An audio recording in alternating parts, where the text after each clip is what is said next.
That kind of thing. All right. Have you chosen a word? Yes. Would you please all stand up? Stand up, please. Everyone stand up. Now then, this is the deal. This is Team A. This is Barcelona over here.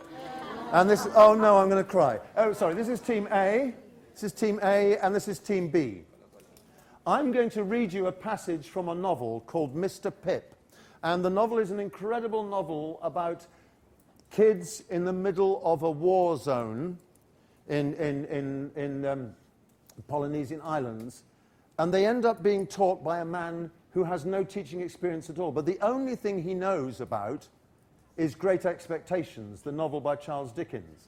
And so he does all his teaching through the story of Great Expectations, and that's why the novel is called Mr. Pip. And it's an incredible book about, I think it's by an Australian author, and it's a very clever novel. It was published 3 years ago about education, but it's also about races and racial prejudice, because the teacher is the only white person on the island. Everyone else is black. It's about lots of things. Anyway, the point of this is, I'm going to read you a passage from this book.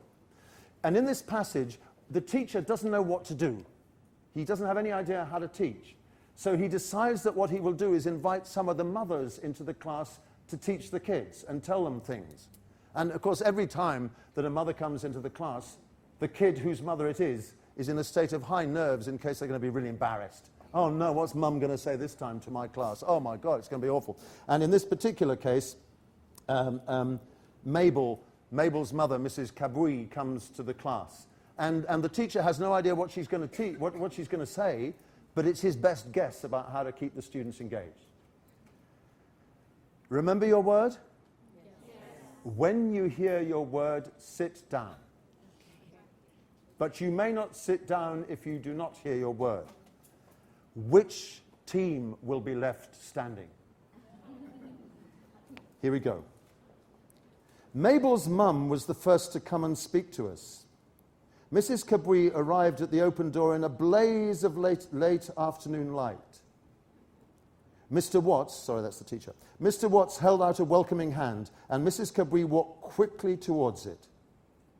She spoke in a whisper to Mr. Watts. I saw Mabel shift to the edge of her chair. Mr. Watts gave a nod, and Mrs. Kabui looked relieved. Class, we're very lucky today, began Mr. Watts. Mrs. Kabui has agreed to share with us the remarkable life and times of the heart seed. Mabel's mum gave a shy smile. She stood bare feet. No, she didn't. She stood barefoot in a white blouse and a red skirt. As soon as she smiled, you forgot the tear in the shoulder of her blouse and the pouring marks left by grubby fingers of a child. She spoke softly and chose her words with great care. Thank you, Mr. Watts. Thank you very much. I am here today hoping to surprise you kids. She looked around to see if we were ready. We were. What if I was to tell you that some gardens begin their lives in oceans? Again, she looked around the class, her gaze slipping over the desk where her daughter sat. Her smile was for us all. I am here today to talk about the heart seed. She told us that one day a heart seed floats on the water. The next day it is washed up on the beach. The next week the sea breeze and sun have dried it to something light as a husk. The next month sees a wind turn it over and over until it reaches soil. 3 months later a sapling grows out of the earth. 9 months later its white flowers open and glance back at the sea whence it came. Why am I telling you this, children? Because its stamen makes a fierce flame and keeps away the mosquitoes. Mr. Watts blinked like someone just waking up. I have an idea he'd been expecting to hear more and that Mabel's mum caught him off guard with her abrupt ending. Very good, Mrs. Kabui. Excellent. The heart seed. How are we doing? It looks like you look a bit more in trouble than they do. Oh, yeah. He nodded in our direction, which was a sign for us all to rise and applaud.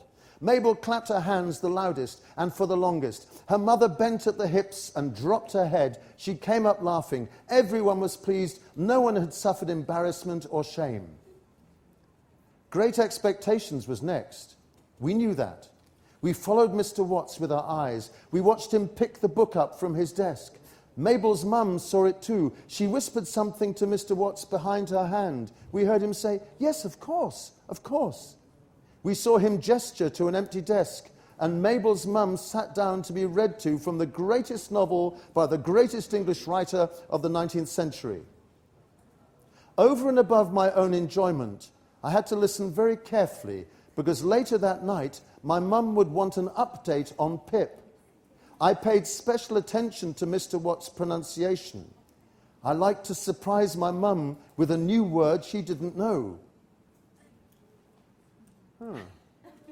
What I didn't know at the time was all of us kids were carrying installments of Great Expectations back to our families. You may sit down. And I don't know what you felt about that activity. Did you enjoy it a lot, a little? Is it all right? Did you enjoy it okay?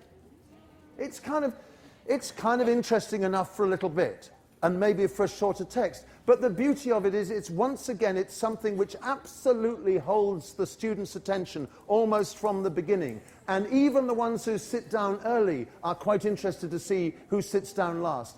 And the most incredible thing about it is, I don't know how this happens, but I have never done this activity with all sorts of different texts without someone choosing the last word. And the whole point about someone choosing the last word is that someone has chosen the last word, and it's great. That team won, by the way. So there. And it is Barcelona.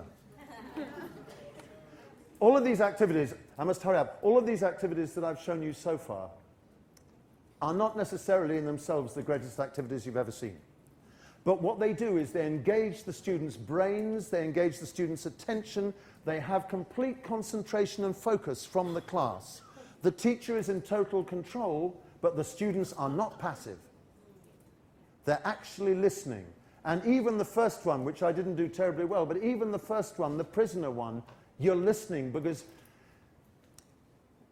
most people here, even at a fairly basic level, were quite interested to know what the context was of these words you had. But you can't keep doing that forever. You can't keep leading from the front forever. You've got to take it away from the front sooner or later. So let's see if we can now use the numbers in the class to actually be an advantage, to build up some tension and some energy and something like that. So here's a simple dialogue between a person who is happy, they're perfectly cheerful, and they meet their friend in the corridor at the Central University. And they say, "How was the exam? How was the exam?" Listen, dear students, when you say something like that, you go, "How was the exam?" in a nice friendly way. Da, da, da, da. "How was the exam? How was the exam?" Everybody? How was the exam? A little bit more ganas, if you don't mind. "How was the exam?" Again? "How was the exam?" And how does he feel? Sad. Say it, somebody. It was. And dear students, because you're, after all, you're only lower intermediate, so you don't know stuff, but you know, it was, and if you really want to sound, you go, "It was terrible. It was terrible." Everybody? It was terrible. Okay, let's start the dialogue. You're the smileys, and you're the whatever the opposite is. So, okay, ready? And? How was the exam? It was terrible. So what do you think Smiley says next?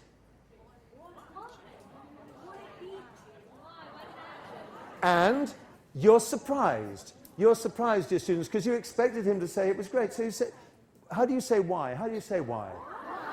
Thank you. Of course, and you're such good students, you're probably into lower level. I probably need to move you on. Anyway, but the whole point about the why is, you go, why?